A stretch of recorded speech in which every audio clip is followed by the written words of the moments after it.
கிறிஸ்துவுக்குள் அன்பானவர்களே, உங்களை சந்திப்பதில் மகிழ்ச்சி அடைகிறேன். சங்கீதம் 14:7. சீயோனிலிருந்து இஸ்ரவேலுக்கு இரட்சிப்பு வருவதாக.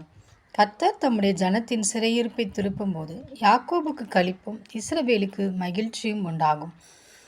பிரியமானவர்களே, நம் தேவனாகிய கர்த்தர் நம் சிறையிருப்பை திருப்பும்போது நமக்கு களிப்பும் மகிழ்ச்சியும் நம் தேவனாகிய கர்த்தர் தருகிறார். எனவே இந்த நாளின் சிறையிருப்பான காரியங்களை நம் தேவனாகிய கர்த்தரிடத்தில் கொண்டு வருவோம். அவருடைய பர்வதமாகிய சீயோன் பர்வதத்தை நோக்கி நாம் நம்முடைய குறைகளை நாம் தேவனிடத்தில் அறிக்கையிடுவோம்.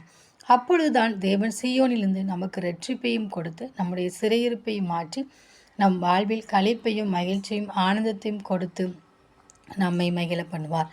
அந்த தேவனின் அன்பு கரங்களை நாம் பற்றி கொண்டு அவரோடு கூட வாழ்வோம். ஆமேன்.